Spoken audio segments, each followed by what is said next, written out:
Di depan Majelis Hakim Konstitusi, Ketua Dewan Kehormatan Penyelenggara Pemilu (DKPP), Hedi Lugito menegaskan bahwa pendaftaran Gibran sebagai calon presiden sah dan tidak bisa dibatalkan.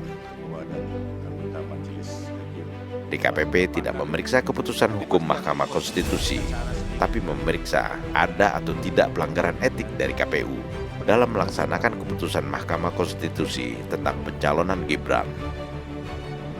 Sebenarnya saya ingin mencari pertimbangan hukum di mana sih pendapat DKPP berkaitan dengan sikapnya dalam menilai pendaftaran Prabowo Gibran itu, selain kemudian diamar menjatuhkan putusan sanksi kepada teradu itu. Apakah bisa dijelaskan sebenarnya pada titik itu di mana bagaimana sikap DKPP itu saja sebenarnya? Apakah memberikan penilaian bahwa yang dilakukan oleh teradu itu sudah benar atau salah? Terima kasih, Prof. Suhartoyo.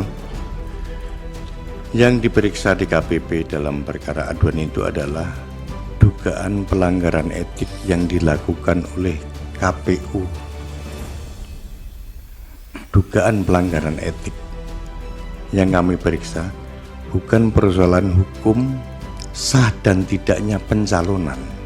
Kami hanya meriksa ada enggak pelanggaran etik yang dilakukan oleh KPU ketika dia melakukan penanganan perkara itu.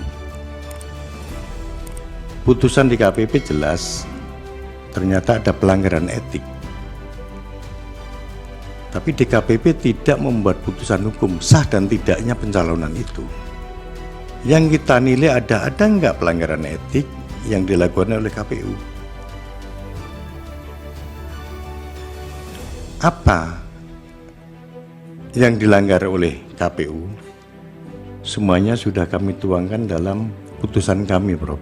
Itu ada 2 poin paling tidak itu kan. Itu sudah kami tuangkan di dalam putusan kami.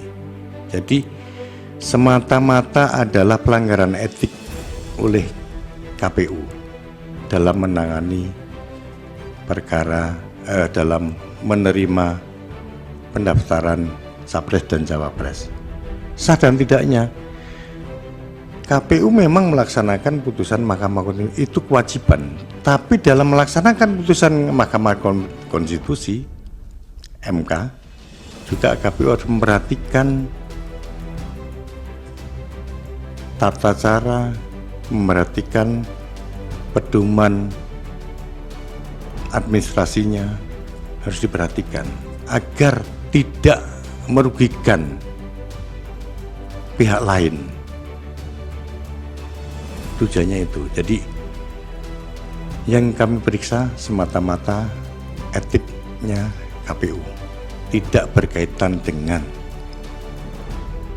hukumnya. DKPP memang telah menjatuhkan sanksi pelanggaran etik ke Ketua KPU dan seluruh anggota KPU terkait proses pencalonan Gibran. Namun sanksi itu terkait dengan masalah teknis pendaftaran di KPU, sehingga sama sekali tidak mempengaruhi keabsahan hukum pencalonan Gibran sebagai cawapres. Jawaban DKPP ini menutup harapan kubu 01 dan 03 yang mendalilkan untuk mendiskualifikasi pencalonan Gibran. Kubu 01 Anies Muhaimin bahkan lebih aneh lagi tuntutannya, yakni menggugat agar KPU mengadakan pemilu ulang tanpa Gibran. Artinya Prabowo Subianto boleh ikut pemilu ulang dengan calon wakil siapapun selain Gibran Rakabuming Raka.